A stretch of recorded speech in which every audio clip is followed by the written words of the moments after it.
બારડોલી નગરપાલિકા દ્વારા શહેરમાં પાણીનો બગાડ અટકાવવા માટે રવિવારે વહેલી સવારે એક વિશેષ ઝુંબેશ હાથ ધરવામાં આવી હતી।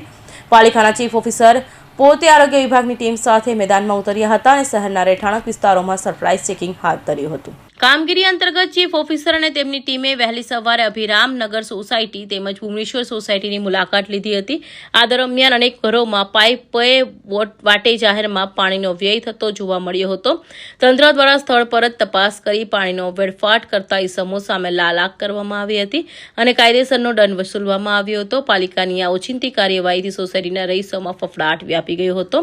ચીફ ઓફિસરે આ તબક્કે જણાવ્યું હતું કે પીવાના પાણીનો ઉપયોગ વાહન ધોવા કે રસ્તા સાફ કરવા માટે કરવો તે ગુનો છે। આગામી દિવસોમાં પણ આ પ્રકારની ડ્રાઈવ ચાલુ રહેશે અને જો કોઈ નાગરિક વારંવાર પાણીનો બગાડ કરતો ઝડપાશે તો તેનું મૂળ કનેક્શન કાપવા સુધીનું કડક કાર્યવાહી કરવામાં આવશે। તંત્રએ તમામ નગરજનોને પાણીનો કરકસરપૂર્વક ઉપયોગ કરવા અને જળ સંચયમાં સહકાર આપવા અપીલ કરી છે। Suresh Rathod, Hind TV news, Bardoli.